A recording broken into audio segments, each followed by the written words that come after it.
பூஜை அறையில் தெய்வம் இருக்கு, நம்ம இல்லத்துல தெய்வம் குடிகொண்டிருக்கு அப்படின்னா என்ன மாதிரியான அறிகுறிகள்லாம் நம்ம இல்லத்திலையும் பூஜை அறையிலையும் நமக்கு தன்மை இருக்கு? ஒரு ஒரு ஒரு குரு, ஒரு சித்தர், இல்ல ஒரு மகான், இல்ல வந்து பாத்தீங்கன்னா ஒரு ரிஷி, இல்ல நம்ம பூஜிக்கக்கூடிய ஒரு தெய்வம், ஏதோ ஒரு பாசிட்டிவ் வைப்ஸ் கொடுக்கக்கூடிய ஒரு இறை தன்மை கூட இல்ல. காத்தடிச்சா இப்படி ஆடும்க்கா, இப்படி ஆடுறது இப்படிலாம் இருக்கும். ஜென்ரலாவே நான் ஒரு நிகழ்ச்சியில கூட ஒரு செயின் வச்சுட்டு சார் சுத்துது பாத்தீங்களா சார் சுத்தலானாதான் சார் அது அம்மானிச்சு அந்த மாதிரி சொல்லல. நானு ஒரு விளக்கு உங்க வீட்டுல அந்த மாதிரி தன்மை இல்லையா? ஒரே விஷயம் தாங்க, சிருஷ்டி ஒளியில ஒரே ஒரு பொருளை கூட நீங்க வாங்கி பயன்படுத்தி பாருங்களேன், நான் சொன்ன ஃபீலை உங்களால உணர முடியும். சிருஷ்டி ஒளி, எங்கள் சிருஷ்டி ஒளி, சிருஷ்டி ஒளி, எங்கள் சிருஷ்டி ஒளி, வாழ்வை மாற்றும் சிருஷ்டி ஒளி. சிருஷ்டி ஒளி சொந்தங்கள் அனைவருக்கும் அன்பான வணக்கங்கள். இன்னைக்கு நம்ம சிருஷ்டி ஒளியில என்ன பதிவு பத்தி தெரிஞ்சுக்க போறோம் அப்படின்னு பாத்தீங்கன்னா, பூஜை அறையில் தெய்வம் இருக்கு, நம்ம இல்லத்துல தெய்வம் குடிகொண்டிருக்கு அப்படின்னா என்ன மாதிரியான அறிகுறிகள்லாம் நம்ம இல்லத்திலையும் பூஜை அறையிலையும் நமக்கும் தெரியும். இதை பத்தி தான் சாய் பாலாஜி அவர்கள் கிட்ட நான் கேட்க போறேன். முழு பதிவையும் ஸ்கிப் பண்ணாம பாருங்க. வணக்கம் ஜி. வணக்கம் சார். ஜெய் புவனேஸ்வரி. ஜெய் புவனேஸ்வரி.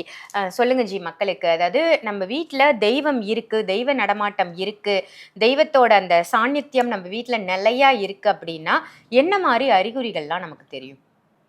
எப்பயுமே ஒரு வீட்டுல ஒரு கோவிலுக்கு போனா என்ன ஃபீல் கிடைக்குமோ அந்த ஃபீல் ஒரு வீட்டுல கிடைச்சதுன்னா தெய்வீக தன்மை அந்த வீட்டுல இருக்குன்னு அர்த்தம்.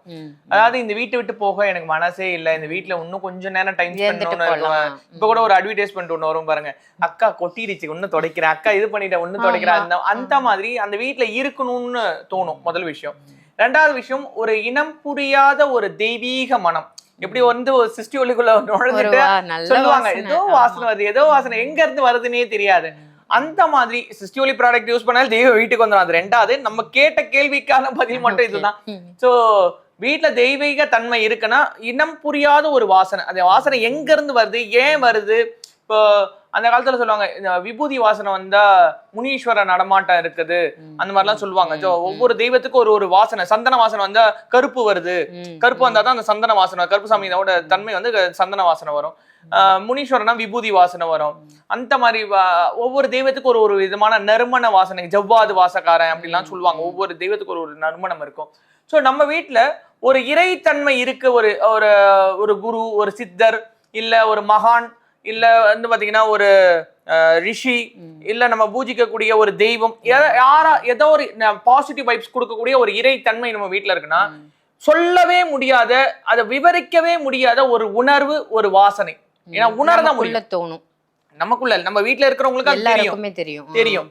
எப்படின்னா பூஜ்ரூமான வந்தாலே அப்படியே மனசு அப்படியே ஃபுல்ஃபில்லா அப்படியே நின்று அப்படியே பார்த்துட்டே இருப்போம். வரம் கேட்கணும் தோணாது. எப்ப வந்து ஒரு மனிதன் ஒரு இடத்துக்கு போன உடனே எதுவுமே கேட்கணும் தோணாம அப்படியே இப்படி வாயை தந்து பார்த்துட்டான் அப்படின்னு சொன்னா அந்த இடத்துல தெய்வம் இருக்கணும்.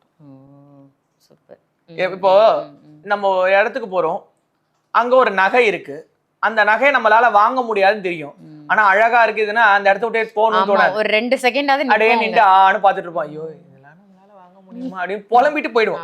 அந்த இது உள்ள நின்றுகிட்டே இருக்கும். உங்களுக்கு எடுத்துக்காட்டு சொல்லணும்னாக்கா, திருப்பதியில போய் வெங்கடாச்சலபதி வந்து பாத்தீங்கன்னா ஃபிராக்ஷன் ஆஃப் செகண்ட்ல இப்படி தள்ளிடுவாங்க. ஆனா என்ன அலங்காரம் பண்ணாங்கன்னு எதுவுமே தெரியாது. வெளியில இப்படி வந்து பெருமாள் என்ன போட்டிருந்தாரு மறந்துடும். அந்த மறதி மாதிரி இந்த இதுல பாத்தீங்கன்னா அந்த இறைத்தன்மைன்றது அந்த வீட்டுல ஒரு விதமான ஒரு வைப்ஸ் இருக்கும். உள்ள நுழைஞ்ச உடனே ஒரு பாசிட்டிவ் ஃபீல்ஸ் இருக்கும், நல்ல தூக்கம் வரும். தூக்கம்ன்றது எந்த நேரமும் தூங்கிட்டு இருந்தா அது இறைத்தன்மை இல்லை.